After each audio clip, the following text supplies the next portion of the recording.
live births, meaning 46 out of every 1,000 infants born in Kisii County die before their first birthday. Also, the maternal mortality rate stands at 88 to 1,000 live births, meaning 88 out of to 100,000 births, meaning 88 out of 100 women, 100,000 women in Kisii die of maternity-related complications every year.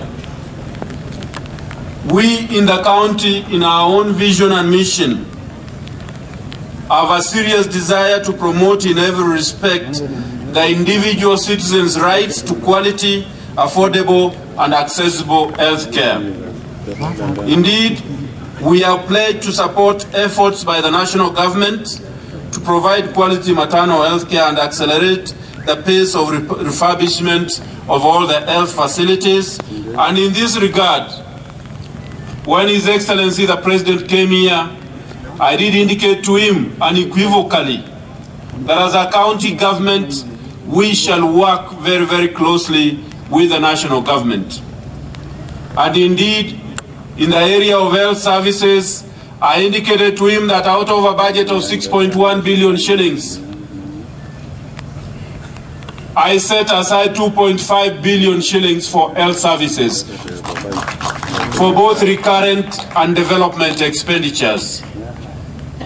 That is almost over 30% of my budget. That means that I've crowded out a number of other services, including a very important area of agriculture. I'll probably ask certain interventions, which I do know that at your own level you probably will also pass that message to another person who is very, very strong. We have also, Your Excellency, worked very closely with Kisii University. When I came in and noted the level of the hospital and also considered the fact that a Kisii Teaching and Referral Hospital is not a teaching and referral hospital for Kisii County, but for the region.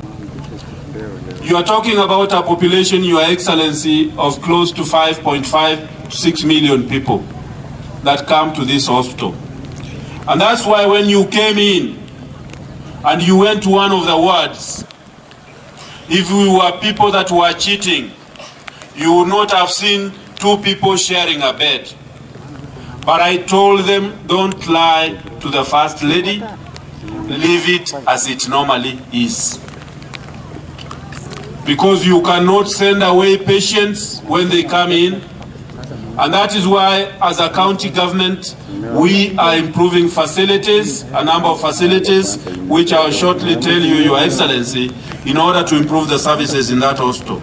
But our collaboration with the university was with the intention of increasing capacity. What we did was we signed a memorandum of understanding with the university. We worked together to develop the necessary protocols for our medical school, including the curriculum, which we have already finalized. The intention is that as they develop and have a medical school, they are going to have professors in pediatrics, in anatomy, in general areas of medicine, oncology, and all these areas. And these professors will therefore mean that our people will not go to Kenyatta Hospital, they will not go to Moi Teaching and Referral Hospital, they will be treated here. And for that, I thank our good Professor John Akama.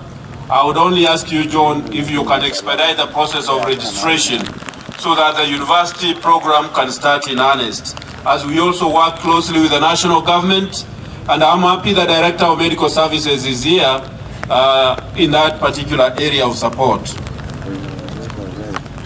As we move towards upgrading Kisii Level 5 to a teaching and referral hospital, we are also upgrading the other facilities at the lower level to ensure that they decongest this hospital.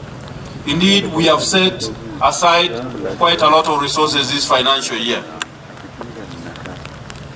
In the past 18 months of our nationalization to ensure it reaches the remotest parts of this country, by also ensuring that the road network across the county is improved as we go forward. And in this regard, Your Excellency, I've received very good support from our county assembly, who have approved a lot of bills. They approved the bill for NHIF, they have approved the bill for the bursary, and many other bills that are supporting social protection, like the social protection program that you have got here today.